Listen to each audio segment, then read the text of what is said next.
মেয়াদ শেষ, তবে শেষ হয়নি কাজ। বিল তুলে নেওয়া হয়েছে পুরোটাই।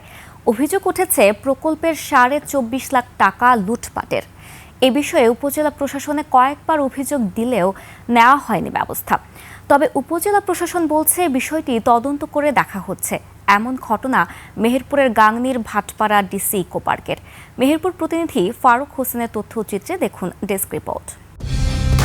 কালার এক্সপার্ট, জর্জ স্যাপ এবং মাইল্ড অন হ্যান্ডস টেকনোলজি সমৃদ্ধ অরিক্স ক্রিস্টাল ওয়াশ আপনার লন্ড্রি এক্সপার্ট। এটি মেহেরপুরের গাংনীর ভাটপাড়া ডিসি ইকো পার্ক। শিশুদের খেলাধুলার রাইডগুলো পড়ে আছে ভাঙাচোরা অবস্থায়, পড়েছে মরিচা, রাস্তাঘাটেরও বেহাল দশা।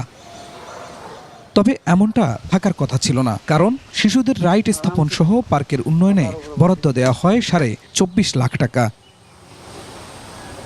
বরাদ্দর পরও কেন পার্কের বেহাল দশা? তাহলে বরাদ্দের টাকা গেল কোথায়? এমন প্রশ্ন ও উত্তর স্থানীয়দের মুখে।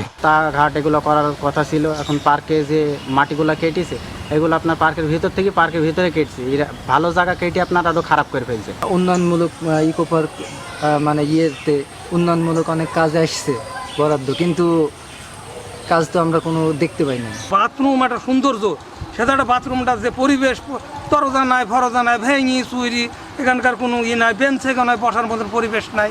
তবে কাজ কিছুটা হচ্ছে, মাটি দিয়ে চলছে ভরাট কাজ, কিন্তু পার্কের ভিতরেই গর্ত করে তোলা হচ্ছে মাটি। রয়েছে কাজ শেষ না করেই টাকা উত্তোলনের অভিযোগও। একজনাকে 3টা আর একজনাকে 2টা কাজের পিআইসি করে এই কাজগুলো হওয়ার কথা ছিল, কিন্তু সেই কাজ এখন ঠিকভাবে না হয়ে সবই তালতামাশা হচ্ছে। অভিযোগ অস্বীকার করে কাজ শেষ না হওয়ার পেছনে নানা যুক্তি দেখালেন দুই প্রকল্প কর্মকর্তা।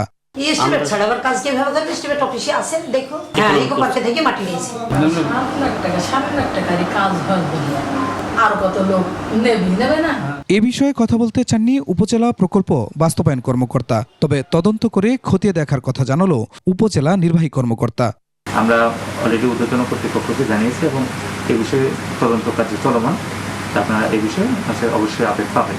2024-25 অর্থ বছরে অবকাঠামো রক্ষণাবেক্ষণ কর্মসূচির 5টি প্রকল্পের কাজ শেষ হওয়ার কথা ছিল 30 জুন।